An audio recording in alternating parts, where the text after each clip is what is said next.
ఓం శ్రీ మాత్రే నమః. ఉద్యోగంలో వృద్ధి కొరకు ఈ చిన్న మంత్రాన్ని పఠించడం ద్వారా స్థిరత్వం వస్తుంది. వృత్తి అంటే ఏదో ఒక పనిలో నిమగ్నం అవ్వడం. ఆయా రంగాలలో తమ జీవితాలను జీతాల కోసం పనిచేస్తుంటారు. అయితే చాలామందికి ఏళ్ల తరబడి ఉద్యోగంలో వృద్ధి ఉండదు. వారి ముందే వచ్చిన చిన్నవారు వారిని దాటిపోతుంటారు.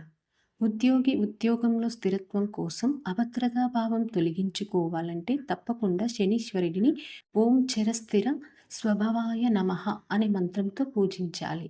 ఈ మంత్రాన్ని వీలైనన్ని సార్లు శనివారం రోజున జపిస్తూ ఉండాలి. సంధ్యా సమయంలో రావి చెట్టు దగ్గర నువ్వుల నూనెతో దీపం వెలిగించి రావి చెట్టుకు ప్రదక్షిణలు చేయాలి. దీనితో పాటు హనుమంతుని విగ్రహానికి లేదా చిత్రపటానికి నువ్వుల నూనె సింధూరం కలిపి పటానికి కానీ విగ్రహానికి బొట్టు పెట్టాలి. కాలభైరవ ఆలయంలో దీపం వెలిగిస్తే స్థిరత్వం వస్తుంది. ఇక శివాలయంలో అయితే ఆవు నూనెతో దీపాన్ని వెలిగించాలి.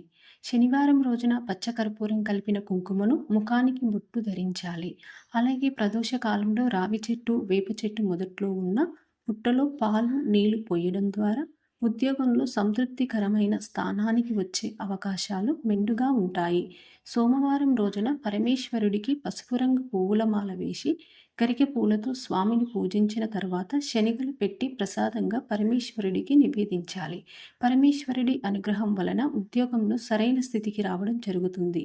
అలాగే ఓం వృషభ వాహనాయ నమః మంత్రాన్ని వీలైనన్ని సార్లు జపించాలి. ఇలా భక్తి శ్రద్ధలతో ఆయా దేవతలను పూజిస్తే తప్పక అనతి కాలంలో పదోన్నతి వస్తుంది. దీంతో పాటు ఉద్యోగంలో కూడా భక్తి శ్రద్ధలతో పనిచేయాలి. మీకు కనుక సమాచారం నచ్చినట్లయితే ఛానల్ని లైక్ చేసి సబ్స్క్రైబ్ చేసుకోండి. ఓం శ్రీ మాత్రే నమః.